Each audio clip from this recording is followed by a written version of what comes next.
Assalamualaikum warahmatullahi wabarakatuh. Perkenalkan, nama saya Widya Suraya dengan NIM C0A024065. Di sini saya akan menjelaskan pengertian singkat terkait HKI. HAKI, yaitu HAKI adalah hak eksklusif yang diberikan oleh hukum kepada individu atau badan hukum atas karya intelektual yang dihasilkan melalui daya cipta, rasa, dan karsa manusia. Dalam konteks bisnis, berfungsi sebagai instrumen perlindungan hukum dan aset ekonomi. Nah, pentingnya dalam industri kreatif untuk melindungi karya dari plagiarisme. Kasus tadi yang kita ambil yaitu lagu Bertaut karya Nadine Amiza versus dengan film Bertaut Rindu. Konsep dan cakupan HKI. Nah, menurut hukum online, perubahan istilah hak atas kekayaan intelektual atau HAKI menjadi hak atas hak kekayaan intelektual atau HKI itu dibakukan menjadi melalui surat keputusan Menteri Hukum dan Perundang-undangan RI nomor M.03 PR.07.10 tahun 2000 yang juga didasarkan pada keputusan Presiden RI nomor 144 tahun 1998 dan keputusan Presiden nomor 177 tahun 2000. Pada kemudian hari, nomenklatur Ditjen HKI dalam Perpres nomor 24 tahun 2010 diubah menjadi Ditjen KI berdasarkan Perpres nomor 44 tahun 2015.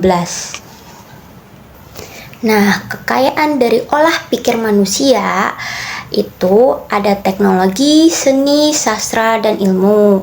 Dua kategori utama, yang pertama itu ada hak cipta dan yang kedua itu ada hak kekayaan industri seperti paten, merek, desain industri, rahasia dagang, merek, desain industri, terus kemudian ada perlindungan varietas tanaman, terus ada desain tata letak sirkuit terpadu, indikasi geografis, indikasi asal, dan kompetisi terselubung.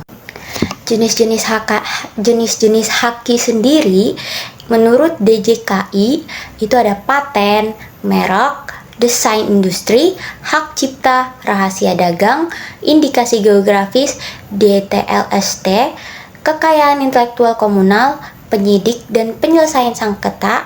Terus menurut WIPO dibagi dua, yaitu copyright dan industrial property.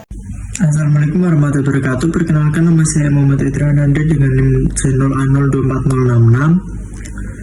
Di sini saya akan menjelaskan tentang dasar-dasar hukum dan perlindungan hukum. Jadi dalam buku pengenalan HKI, hak kekayaan intelektual, konsep dasar kekayaan intelektual untuk penumbuhan inovasi karya Muhammad Ahkam Subroto. Saat ini Indonesia telah memiliki seperangkat undang-undang mengenai HKI, yaitu yang pertama ada UU nomor 29 tahun 2000 tentang perlindungan varietas tanaman.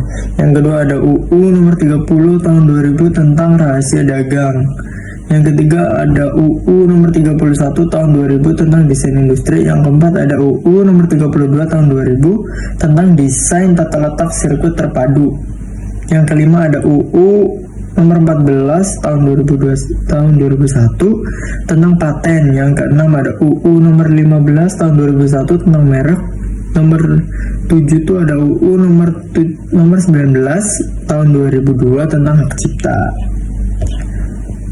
Indonesia juga telah meratifikasi berbagai konvensi internasional yang berkaitan dengan HKI, yaitu yang pertama ada Convention on Biological Diversity atau CBD, UU nomor 5 tahun 1994. Terus yang kedua ada Agreement Establishing the World Trade Organization atau yang biasa disingkat WTO, yang mencakup trade related aspect of intellectual property rights atau yang biasa disingkat TRIPS.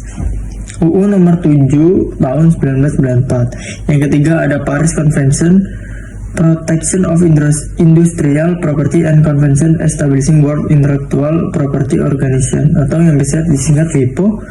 Ini Kepres nomor 15 tahun 1997. Yang keempat ada Patent Cooperation Treaty atau yang bisa disingkat PCT.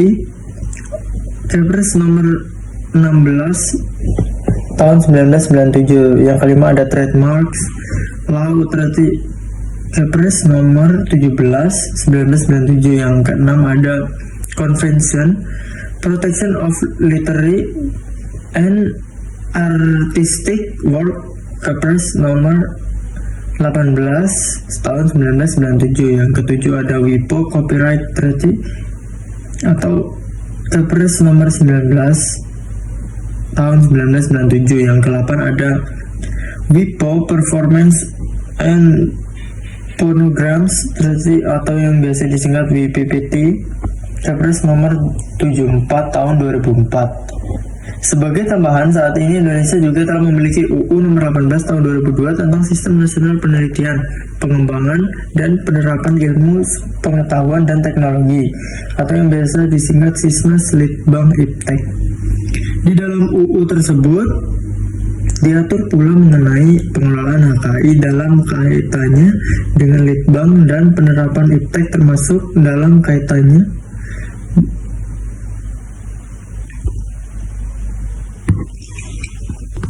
pengaturan mengenai pengetahuan tradisional yang hingga saat ini belum diatur secara khusus dalam UU HKI nasional. Yang selanjutnya itu ada perlindungan hukum. Dari nasional, hak cipta otomatis berlaku UU nomor 28 tahun 2014. Hak moral tetap melekat pada pencipta. Dari sisi internasional, Konvensi Bern, hak cipta berlaku lintas negara, WIPO dan TRIPS, standar perlindungan internasional. Jadi cukup sekian penjelasan dari saya. Saya Safa Eka Diana dengan NIM C0A024064. Di sini saya akan menjelaskan studi kasus Nadine Amisah dengan film berjudul Bertaut Rindu. Pada bulan Februari 2024, di sini Amisah protes tentang rilisnya film yang berjudul Bertaut Rindu, yaitu Semua Impian Berhak Dirayakan. Nah, di situ Nadine Amisah protes karena judul lagunya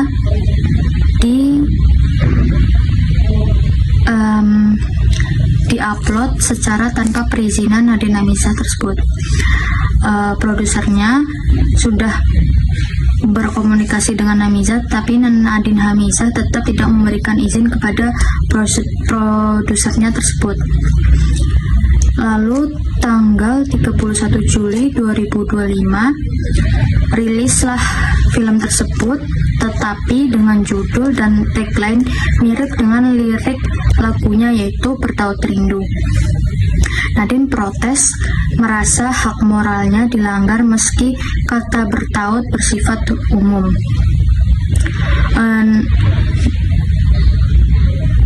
Nadine Amisah tetap marah lagunya dijadikan judul film tanpa perizinan Amisah tersebut dengan sambungan lagu yang berjudul Bertaut Rindu.